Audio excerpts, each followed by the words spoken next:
ஒரு காடை உருவாக்கியவர் திருமதி தேவகி அம்மாஜி. பத்மஸ்ரீ 2026. இன்று ஒரு சிறு செடி, நாளை அது மரம், அதன் பிறகு ஒரு காடாக மாறும்.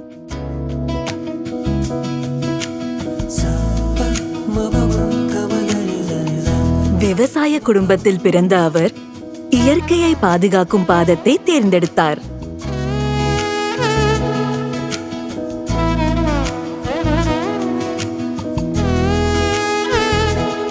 44 வருஷத்துக்கு முன்னாடி நான் ஒரு விபத்துல சிக்கி ஒரு வருஷம் படுக்கையிலேயே இருந்தேன்.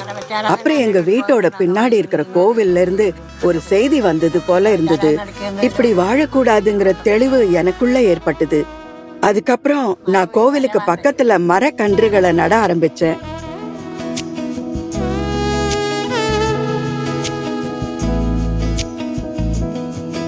ஆலப்புழா மாவட்டம் காடுகளற்ற ஒரு தரிசு நிலமாக இருந்தது. அப்பகுதி மக்களின் கேலிக்கு மத்தியில் தேவகி அம்மா மரக்கண்டுகளை நட தொடங்கினார். ஆனால் அவர்களின் கணிப்பு தவறென நிரூபித்தார். நாம விதைக்கிற விதைகள் முளைச்சு வளர்றத பாக்குறதே ஒரு தனி சந்தோஷம்.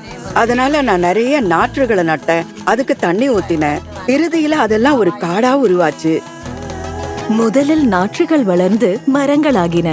அவை அடர்ந்த புதர்களாக மாறி பின்னர் பசுமை நிறைந்த ஒரு காடாக, ஒரு தப்போவனமாக உருவானது.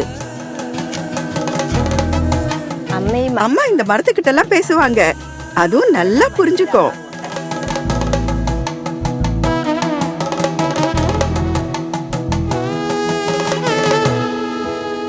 சிறிது காலத்திலேயே தேவகி அம்மாவின் காடு பல வகையான தாவரங்களும் விலங்குகளும் உருவாக காரணமாகி ஒரு அழகிய புதிய சூழலை உருவாக்கியது.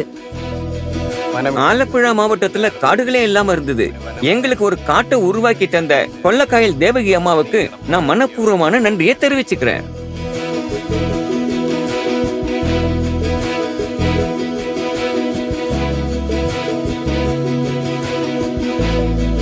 நாடு என் பாட்டிக்கு பத்மஸ்ரீ கொடுத்து சிறப்பிச்சிருக்கு. அவங்க பேத்தியாகவும் அந்த குடும்பத்தோட உறுப்பினராகவும் இருக்கிறதுல நான் ரொம்ப பெருமையும் மகிழ்ச்சியும் அடையிறேன். நான் என் தாய் மண்ணுக்கு சேவை செஞ்சேன், அவ அதுக்கு பதிலா எனக்கு திருப்பி கொடுத்திருக்கா. ஸ்ரீமதி தேவகி அம்மாஜி, பத்மஸ்ரீ 2026.